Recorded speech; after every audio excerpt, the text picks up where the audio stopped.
Hello, and a happy post-NFL Sunday Monday to you from those of us at Radically Rational and radicallyrational.com. It's a good Monday to be a fan of our state's NFL teams. The boys, first of all, they're on a nice roll. They've won 4 of their last 5 to get to 7-3, and they did not play down to their competition in yesterday's 33-10 burial of the now 1-9 Panthers.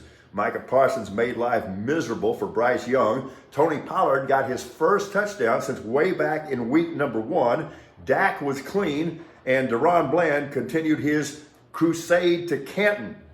My goodness, 4 pick sixes in 10 games? That is absolutely outrageous. So with 7 games remaining, Bland has already tied the NFL record for most interception touchdowns in a season, and he's in some pretty tall company, along with Eric Allen, who did that for the Eagles back in 1993, the great Jim Carney for the Chiefs in 1972, and the great Ken Houston for the Houston Oilers in 1971. So Dallas is well positioned, and now just take care of business against the Commanders on Thanksgiving, get recharged during the ensuing mini bye, and prepare to reel in the Eagles.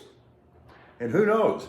Maybe the boys will get an assist from the Chiefs tonight when KC hosts Philly in a Super Bowl sequel and possibly prequel. The Chiefs need a win to stay ahead of the Ravens for the top seed in the AFC. Here's the thing about the Texans and the Battle Red. Those are some nice helmets yesterday.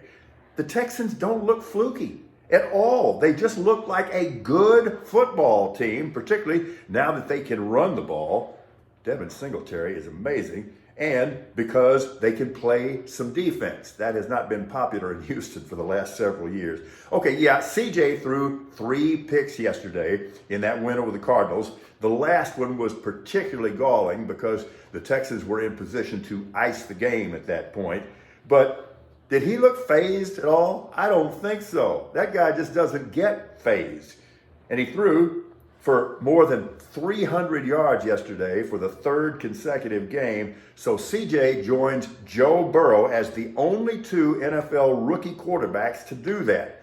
3 straight 300-yard games. So the Texans have won 3 straight, and that is their longest victory streak since they reeled off 9 straight in 2018. You remember that? I do. They won 9 games in a row. Maybe they can get back to that kind of performance. So now it's Jacksonville week, and keep in mind, the Texans have owned the Jags in recent years. Even when the Texans were horrible, they owned the Jags, and they've already beaten them once this year. So if the Texans can win this game this coming weekend, they would pull into a tie with the Jags, but they would own the tiebreaker because they would have beaten Jacksonville twice.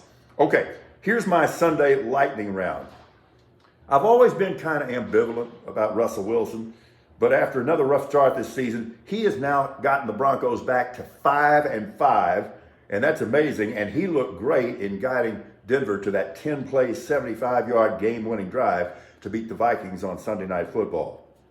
The Lions appeared cooked against the Bears.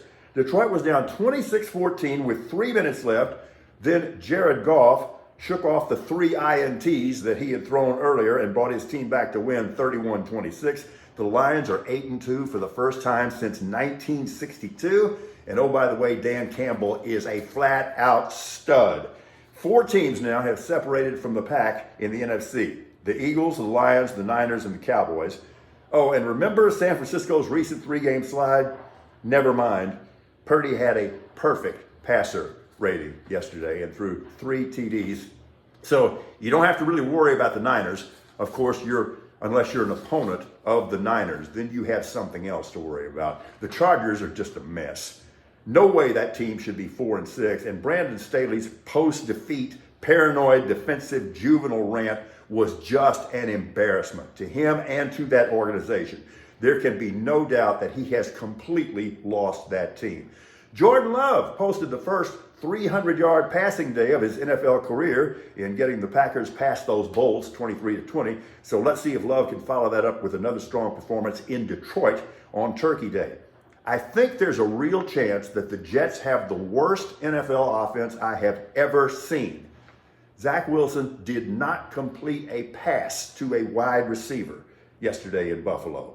So that offense is even worse than the Steelers, who have now gone 58 straight games without gaining 400 yards. The Browns did it again. My goodness, after all they've been through, that team is 7-3. Stefanski has done an amazing job. And that was a very inspiring, I would even say heartwarming performance by the young man, rookie fifth-round Cleveland quarterback Dorian Thompson-Robinson. That was nice. If the Seahawks miss the playoffs, it'll be because they let the Rams beat them twice. One final thing left over from Saturday night. Auburn didn't really lose to New Mexico State, did they?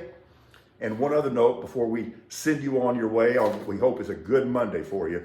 We say an affectionate and appreciative farewell to an American treasure, Rosalind Carter. She was wonderful. Have a great day. Good to be back talking football with you. We are Radically Rational.